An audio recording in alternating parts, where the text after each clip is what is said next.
In today's video, I'm going to teach you how to fill a shape with color in Canva. Start by opening your design in Canva so you are looking at the page where your elements live. Once you are in, find the shape you want to color. This can be a square, circle, triangle, or any other basic shape on your canvas. Click directly on the shape to select it. You'll know it's selected when you see the bounding outline and the top toolbar updates. If your shape is part of a group, make sure only that shape is highlighted so the color you apply affects the fill you intend. For accuracy, zoom in if needed so you are sure you are selecting the right layer. With the shape selected, look to the top toolbar and click the color tile. It usually displays the current fill color.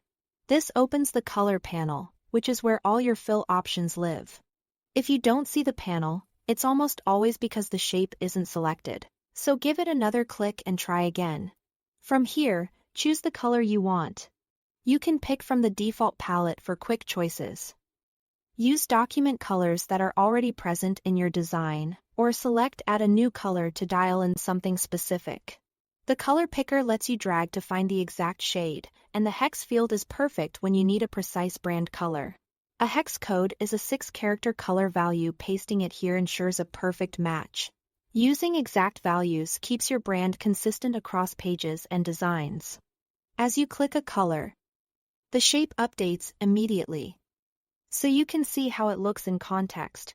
If it doesn't change, make sure you are adjusting the fill color rather than an outline. If you want something with more depth, apply a gradient. With the shape still selected, choose a gradient option in the same panel. Canva will apply a 2-color blend automatically.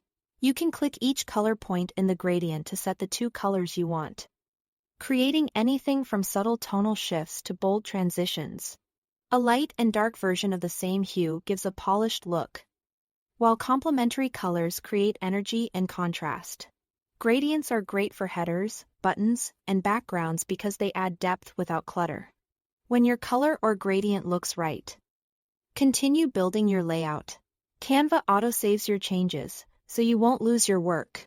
Before you move on, take a quick look at how your shape's color interacts with nearby text and images to maintain clear contrast. That's all it takes to fill a shape with solid color or a gradient using the color panel. Thanks for watching.